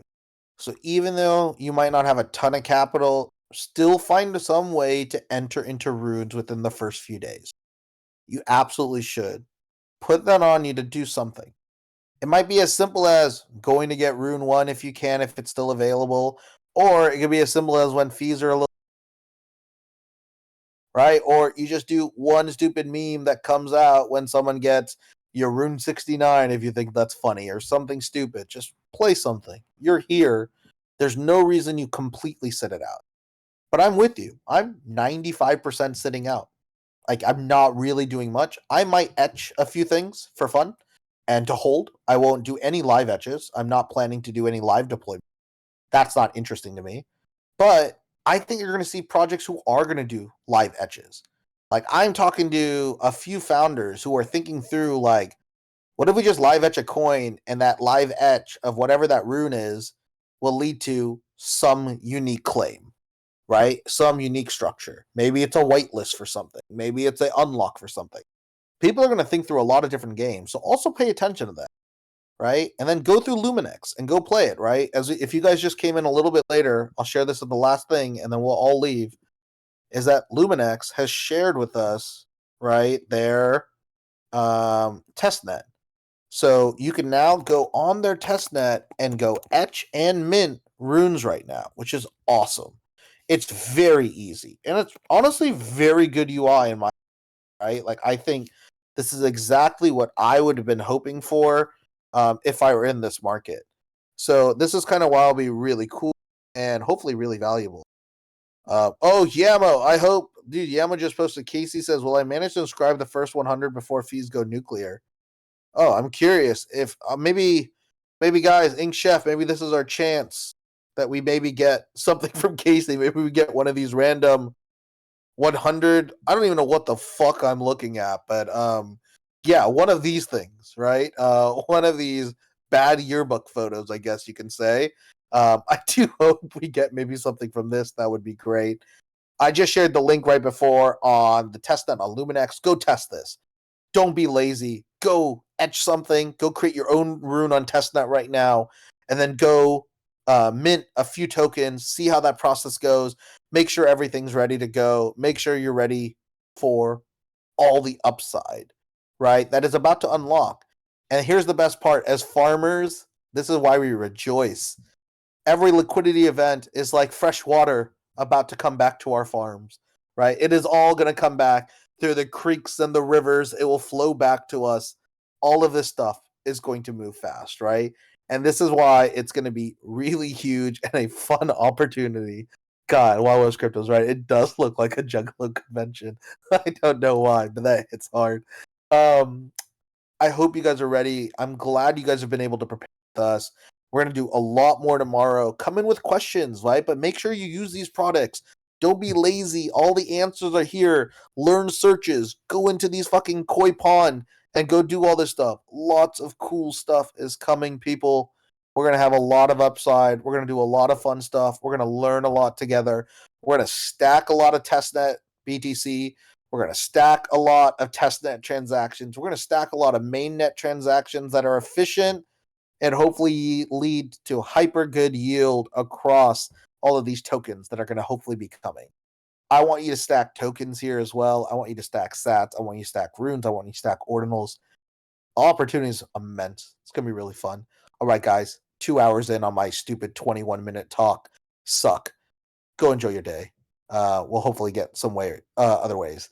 We got any other TBTC buys outside of alt swap? Not really, man. I'm sorry. But we'll enjoy you all. We'll see you tomorrow.